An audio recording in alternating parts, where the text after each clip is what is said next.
오늘 말씀은 요한복음 4장 1절에서 26절까지의 말씀입니다. 오늘 본문에 등장하는 사마리아 여인은 예수님을 만나면서 새로운 삶을 맞은 정말 대표적인 인물입니다. 이 여인을 만나주시는 예수님을 통해서 나를 찾아와 주시는 예수님, 어떤 분이신지 다시 한번 살펴보려고 합니다. 첫 번째로요, 예수님은 아주 일부러 우리를 찾아오시는 분이다 하는 겁니다. 본문에서 예수님은 제자들과 함께 유대에서 갈릴리로 이동하기 위해 사마리아를 통과하고자 하십니다. 4절 말씀에 이렇게 되어 있죠. 사마리아를 통과하여야 하겠는지라. 예수님이 이렇게 말씀하셔요.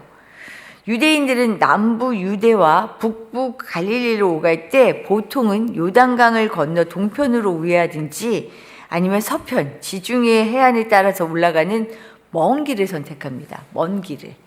물론 가장 빠른 길은요, 위에 있는 사마리아를 통과하면 그냥 바로 갈릴리로 갈 수 있어요. 관통하는 길이 있습니다. 하지만 유대인과 사마리아인들 사이에는 워낙에 역사적인 갈등과 반목이 깊어서요, 굳이 먼 길을 돌아서서 가는 것이 보통이었어요. 그 길을 가지 않아요. 사마리아 땅을 밟고 싶지 않아요. 이들의 역사를 보면 분단된 우리나라와 비슷합니다. 이미 오래전에 이스라엘도 남과 북으로 나뉘어졌어요. 그러다가 사마리아를 거점으로 한 북이스라엘이 먼저 아수르에 의해서 망합니다. 그리고 나서 약 140년 후쯤에 예루살렘을 거점으로 한 남유다 역시도 바벨론에 의해서 망합니다. 하나의 민족이지만 이스라엘은 오랜 시간 분단으로 인해서 서로 다른 문화, 생활 방식으로 남보다 못한 사회가 되어버렸어요. 비슷하죠, 우리나라와. 특히 남유다는 주변 이방 민족과 통혼으로 순수성을 잃어버린 사마리아 사람들을요, 이방인 취급하면서 이들과의 접촉조차도 꺼렸어요. 오죽하면 사마리아 땅을 지나가고 싶지 않은 거예요. 아주 바로 길인데도, 쉽게 갈 수 있는 길인데도. 그런데 오늘 말씀을 보면 예수님은 굳이 이 길을 선택하십니다. 굳이. 왜냐하면 꼭 이곳에서 만나야 할 사람이 있기 때문이에요. 이 사람이 바로 오늘 등장하는 사마리아 여인입니다. 그럼 예수님은 왜 이 여인을 찾으시는 걸까? 왜 만나고자 하시는 걸까? 예수님에게 목적이 있었어요. 인생의 갈증으로 자기 길을 찾지 못하는 이 여인에게 갈증을 해결할 생명수를 주고 싶으셨기 때문입니다.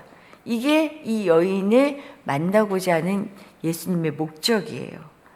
처음 예수님이 이 여인을 찾아오실 때는요, 내리쬐는 태양빛에서 자신에게 물을 달라는 요청으로 여인을 찾습니다. 만나십니다. 물을 기르러 온 여인을 보았거든요. 거기로 찾아가셨거든요. 그래서 물을 좀 달라 하면서 여인과 말씀하시는데, 시작은 그랬지만 이내 자신이 진짜 이 여인을 찾아온 이유를 말씀하시죠. 이것이 14절 말씀입니다. 우리 14절 말씀 다시 한번 읽어볼까요? 14절입니다. 내가 주는 물을 마시는 자는 영원히 목마르지 아니하리니 내가 주는 물은 그 속에서 영생하도록 솟아나는 샘물이 되리라.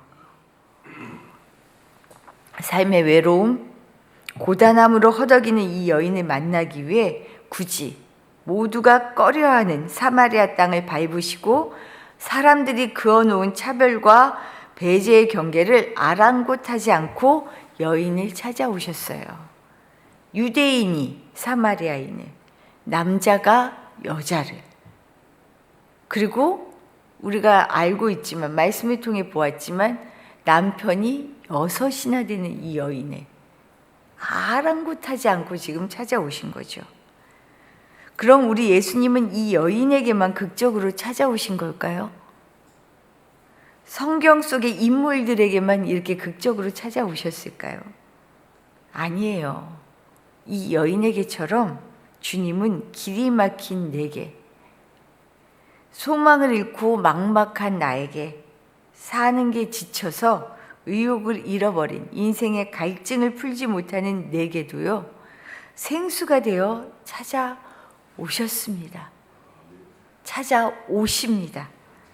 지금 이 순간 우리가 기도하는 시간, 인생의 문제에 매여서 허덕이고 있는 나를 향해서요, 예수님은 일부러 찾아오셔요.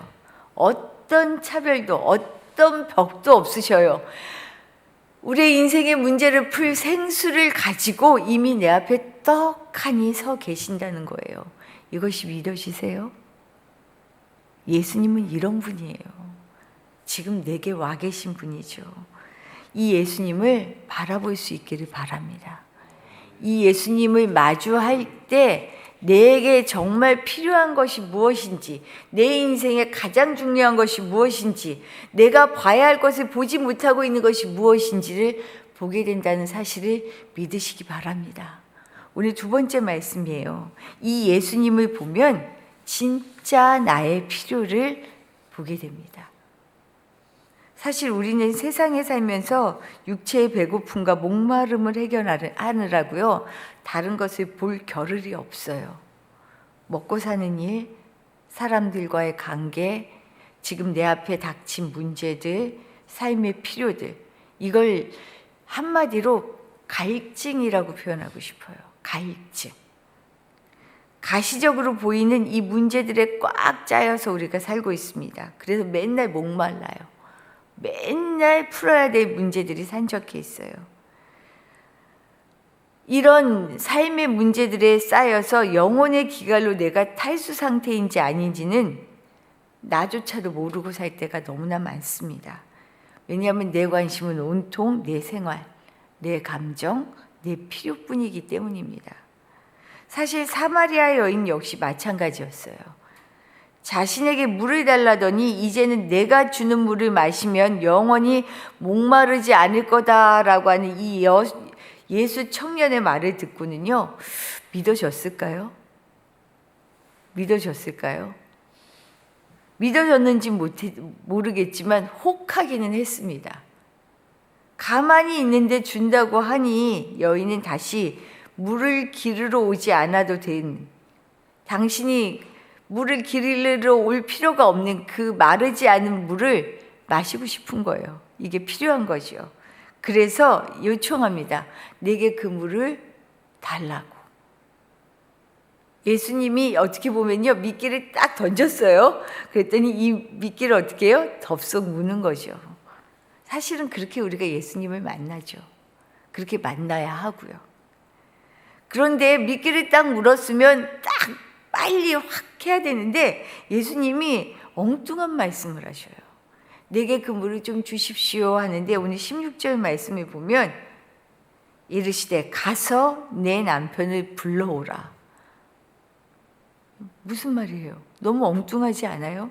물 달라는데 왜 남편을 불러오라고 얘기해요?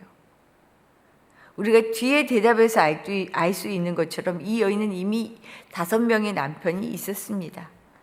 지금 6번째 남편과 살고 있어요.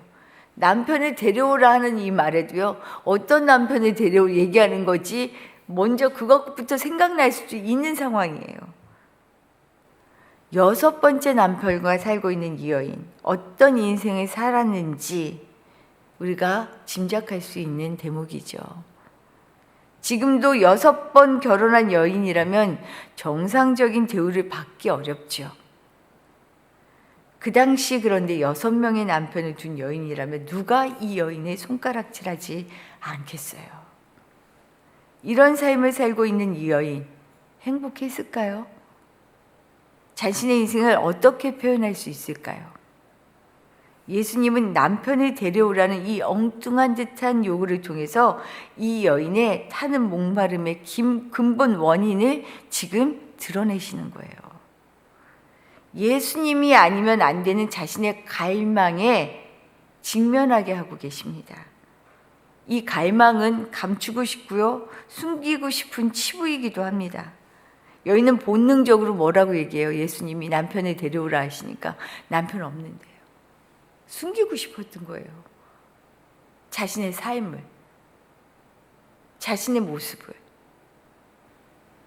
이 말에는 남편 없이, 당신은요, 남편 없이 여인이 혼자 살 길이 거의 막막했던 시대예요. 그 시대를 감안할 때 벌써 6번째 남편과 살면서도요, 지금 늘 불안한 거죠. 어떻게 자신이 쫓겨날지, 자신이 어떤 삶을 살아가게 될지 늘 불안하고 두려운 삶을 살고 있는 거예요. 그 모습을 그대로 보여주죠. 나 남편 없어요.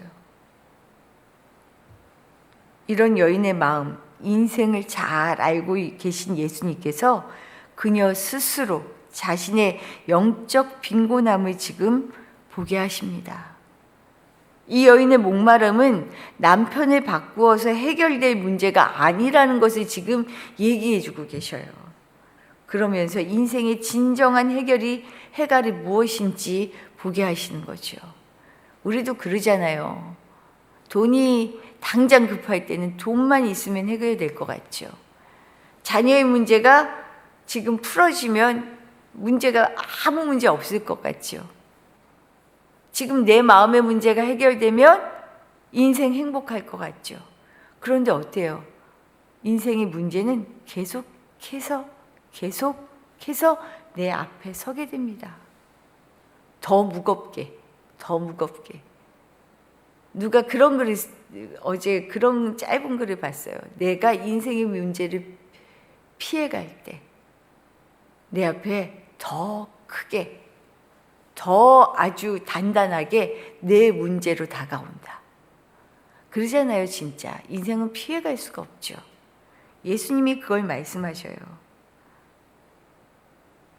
나를 살게 하는 힘은 영이신 하나님, 자유의 하나님께 예배하는 삶, 영과 진리 안에서 사는 삶이다라는 것을 이 여인에게 말씀하고 싶으셨어요. 그래서 24절에서 이런 말씀하시죠. 하나님은 영이시니 예배하는 자가 영과 진리로 예배할지니라. 사실은 이 앞서서 여인이 물어봐요. 어떤 장소에서, 어떤 의식 속에서 우리가 예배해야 되죠? 유대인들은 예루살렘에서 예배하라고 하는데 우리는 사마리아에서 예배하고 있거든요. 이 갈등을 먼저 얘기한 바가 있어요. 그런데 예배는 어때요? 어떤 장소, 어떤 의식이 중요한 게 아니다라는 것을 얘기하시죠. 예수 안에, 그리고 성령 안에 계신 하나님을 대면하는 삶이 예배입니다. 예배예요. 하나님과 대면하는 성령 안에서. 그러니 장소가 중요하지 않죠. 의식이 중요한 게 아니죠. 남편을 바꾸면서 인생의 욕망을 채우는 육에 속한 마음으로는 예배할 수 없다. 예배하는 것이 아니다라고 지금 알려주셔요. 주님이 주시는 생명수, 즉 이 생명수, 성령으로 살아가는 것이 예배다라는 것을 지금 우리에게 말씀하고 계시죠. 여인의 관심은 어디에 있었어요? 예수님을 만나기 전에 어디에서 예배 드려야 돼요? 그런데 예수님은 관심을 바꾸시죠. 어디에서가 아니야. 성령으로 살아가는 것, 하나님의 영에 사로잡혀 살아가는 것이 진짜 예배야. 너는 지금 어떻게 살고 있는? 우리에게 지금 그걸 물어보고 계셔요. 하나님, 어떻게 해야 내가 진짜 예배 잘 드리는 거예요? 믿음으로 사는 거예요? 내가 예배 지금 빠지지 않고 드리고 있는데, 기도 이렇게 하고 있는데, 새벽마다 나오고 있는데, 물론 이렇게 우리가 예배의 삶을 살기 위한 갈망이 중요하지만 하나님의 관심은 뭐예요? 성령 안에 거하고 있느냐를 묻고 계시죠. 성령에 사로잡히기를 기도하시기를 바라요. 성령 안에 살아서 분명히 인생의 문제가 있는데, 풀어야 하는데, 그럼에도 불구하고 기쁘고 살아가는 맛이 나고 행복한 삶, 이게 바로 성령에 관한 사람의 삶이에요. 세상이 감당하지 못할 성령으로 살아가는 우리 모두 되시기를 축복합니다. 주신 말씀 생각하며 기도하도록 할게요. 예수님은 우리의 필요를 아시고 우리를 너무 나보다 더 잘 알고 계시면서 일부러 우리를 찾아오고 계셔요. 왜요? 진짜 우리의 필요가 무엇인지를 보게 하시거든요. 예배자로 사는 것이 우리가 사는 길이라는 것을 늘 알려주시거든요. 주님 안에서 이렇게 삶의 진짜 의미를 찾아갈 수 있는 우리가 되게 해달라고 기도하시길 바랍니다. 또한 더불어 우리 자녀들을 위해 기도해 주시기 바라요. 우리 어린이부, 청소년부, 그리고 청년들, 하나님 정말로 삶에 있어 가장 중요한 것이 무엇인지 이 마음밭에 주의 말씀이 심겨지게 하시고, 지금은 정말 믿음으로 사는 거 맞아, 이렇게 예수님을 안 찾아서 우리 자녀들이 살 수 있을까 싶은데 하나님이 살게 하시는 그런 인생이 되게 해달라고 기도하시기 바랍니다. 우리 오늘 말씀을 생각하며 그리고 자녀들을 위해 기도하겠습니다.